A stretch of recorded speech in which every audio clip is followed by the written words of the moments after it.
Salut tout le monde, j'espère que vous allez bien. Oh mon dieu, ça fait tellement longtemps que j'ai pas tourné de vidéo dans ma chambre. On s'entend que les dernières vidéos que j'ai publiées c'était des vlogs. Donc comme vous avez vu par le titre de la vidéo, aujourd'hui on va aborder un sujet plus sérieux, mais ça me tient vraiment à cœur de le faire. Et oui, alors 5 conseils qui vont changer votre vie. Je vous garantis, ça va changer votre vie. Alors ce que je vais dire dans cette vidéo, c'est sûr que c'est vraiment personnel, mais c'est vraiment des conseils que je trouve qui marchent. Et si ça vous a aidé, écrivez-le moi dans les commentaires, je serais super contente. Aussi laissez un gros thumbs up. Surtout, n'oubliez pas de vous abonner, je serais super contente. On a atteint les 800 abonnés, vraiment là. Ça me fait vraiment chaud au cœur. Juste comme ça, enfin l'été est arrivé au Québec, il fait super beau dehors, je suis assise devant ma fenêtre. Voilà, donc on passe maintenant à la vidéo.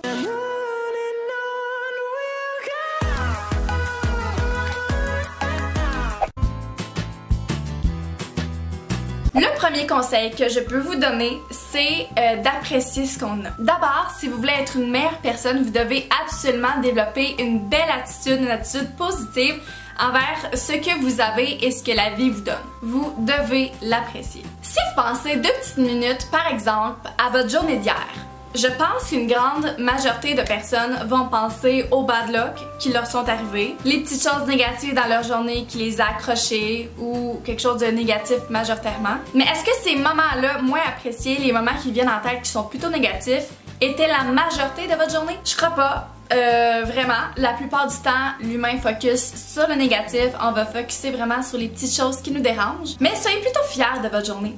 Si vous avez travaillé, qu'est-ce qui vous a rendu fier au travail? Qu'est-ce que vous avez accompli puis que vous étiez content? Et aussi, soyez fiers de qui vous êtes tous uniques. C'est ce qui m'apporte vers le point la gratitude. Oui, c'est important d'être reconnaissant envers les autres, envers ce que les autres nous offrent, ce qu'ils font pour nous. Une des plus belles marques de reconnaissance, ça va être de remercier les gens qui vous ont apporté un petit quelque chose. Par exemple, que je passe une journée avec une personne, puis que ça a été vraiment le fun, on a ri, on s'est amusé, j'ai trouvé que la personne était super gentille. Vraiment, c'était une belle journée. Ben, je vais lui en faire part à la fin de la journée. C'est tout le temps le fun de recevoir des commentaires positifs comme ça des gens. J'ai adoré ma journée avec toi, c'était super le fun, puis j'ai vraiment le goût qu'on fasse de quoi bientôt. Donc ça, c'est sûr que ça rend les gens heureux autour de vous. Si vous receviez une lettre de votre travail, par exemple, qui vous remerciait de la belle journée de travail que vous avez faite, puis que votre boss est fier de vous, je suis sûre, mais sûre à 100% que ça vous ferait chaud au cœur. Donc faut pas avoir peur de se montrer gratifiant envers les gens, parce qu'ils vont être heureux, puis ils vont plus vous apprécier. Ensuite, le conseil le plus important que je peux vous donner, c'est de focuser sur le positif. On s'entend que dans la vie, l'être humain est fait pour focuser sur les petites choses négatives. À mon avis, quand quelque chose nous dérange mentalement, il y a quelque chose qui s'est pas bien passé, on a une chicane avec quelqu'un, on va beaucoup plus y penser que toutes les choses qui se passent de positif. C'est pour ça que quand quelque chose m'accroche, puis que je remarque que je pense un petit peu plus, je prends une petite 30 secondes pour y réfléchir. Je me dis, est-ce que ça vaut vraiment la peine que je m'en fasse pour ça?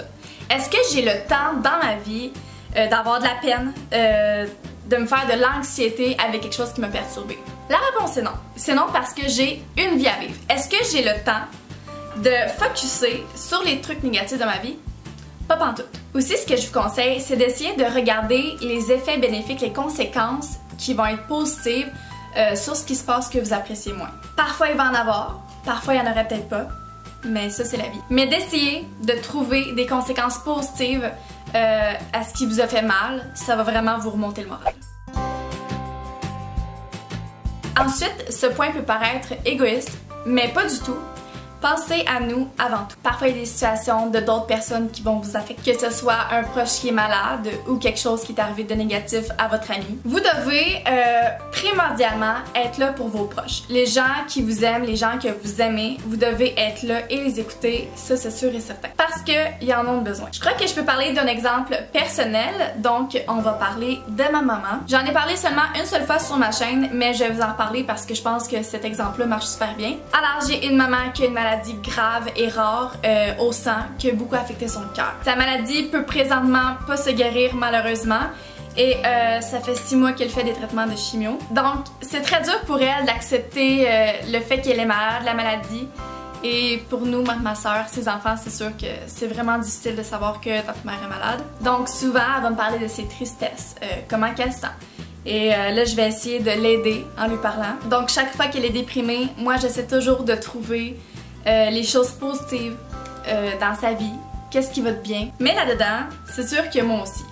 Moi aussi ça m'affecte, ça me fait la peine, c'est ma maman, c'est normal. C'est très dur, c'est dur parce que c'est ma maman, c'est même l'épreuve la plus dure que j'ai jamais eue dans ma vie, mais j'ai décidé que j'allais rester forte et positive dans cette épreuve-là. Que c'est malheureusement vraiment triste que ma maman soit malade comme ça, mais que je devais aussi penser à mon propre combat. Je veux pas tomber dans la grande tristesse, dans la dépression. Donc quand ma mère a la peine, c'est sûr que je vais lui parler.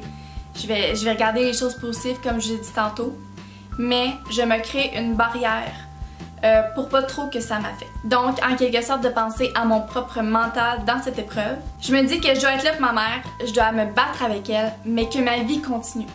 Je travaille, je vais à l'école, je vois des amis, je dois quand même m'occuper de ma propre vie avant tout pour pas tomber dans la grosse tristesse.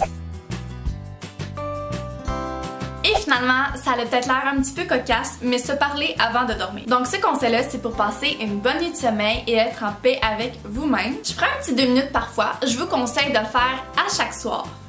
Mais de penser à votre journée, globalement. On pense à notre journée et on trouve 5 choses qui ont été un succès dans votre journée, que vous avez aimé, qui vous a fait rire. Ça peut être un tout petit quelque chose, mais 5 choses qui vous ont rendu heureux. Faites-le chaque soir avant de vous coucher. Et je vous jure que ça peut être bénéfique pour vous. Vous allez passer une bonne nuit de sommeil, vous allez être content. Puis encore là, c'est une super de belle façon de penser. Et voilà, ma vidéo est déjà terminée. J'espère que vous avez aimé. J'espère vraiment que ces 5 conseils-là vont pouvoir vous aider. Si vous jamais vous voulez que je refasse des vidéos dans ce genre-ci, pour de vrai, ça va me faire plaisir. J'aime vraiment ça, parler de sujets comme ça me fait vraiment du bien. Et voilà, et si vous n'avez pas vu mes dernières vidéos, j'ai mon vlog à Cayo Coco parce que je suis revenue de voyage, ça fait quoi? 1 semaine et demie, 2 semaines. Vraiment, c'était super le fun. Et c'est ça. Donc, je vais filmer une vidéo très bientôt. Vous pouvez m'écrire des suggestions. Et sinon, je vous dis à très bientôt. Bye bye!